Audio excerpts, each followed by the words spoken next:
It's Renan here, and today we're gonna talk about promise all. We basically compare two functions, one using promise all and using a for loop, and I'll do the calls one by one. If you like this channel, please subscribe and stay tuned.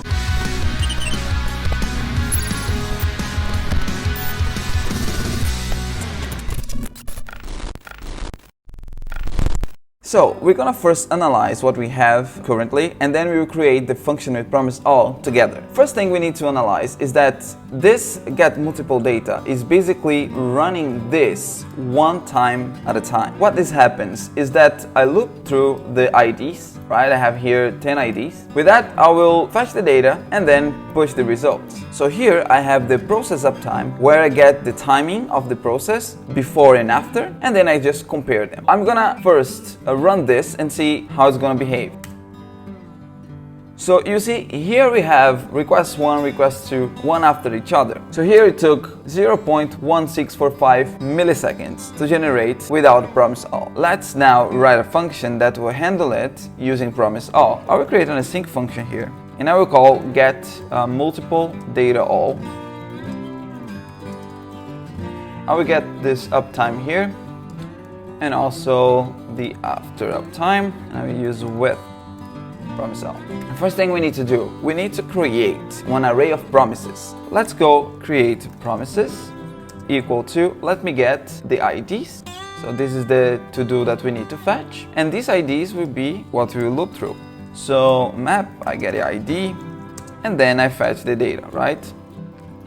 Passing the ID. So what happened here? The map will of course return what I returned to this in an array to promises. And what I'm returning here is the fetch data, which is a promise, right? So now we need to wait for this process to finish because I'm executing all the promises and I'm not waiting for it, right, to finish. In order to do that, then it comes the promise all. So basically what we need to do is results, because it will come the results here, promise.all, and then I will pass promises.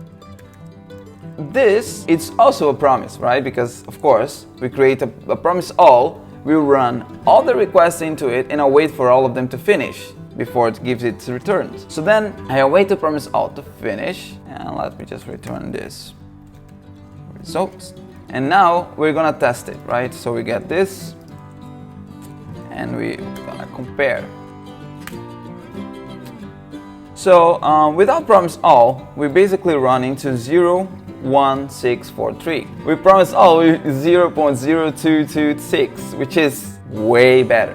The only thing that we need to care here is that the requests are not made on the right order, right? If you want an order, this won't work, because here you are running all the requests, whatever comes first, it will, you see, 1, 4, 10, 2, right? Because I'm consoling here after it finished, right? Whatever comes first from this fetch here, it will console, right? That's why we don't have an order. There's 1, 4, 10, because those requests came before the others. So the fast the requests come will be the first to print. So here you see that it was printed like 1, then 2, 3, 4, 5, because we were fetching one after each other. So that's it for today. If you like this kind of content, please subscribe and stay tuned. See you soon.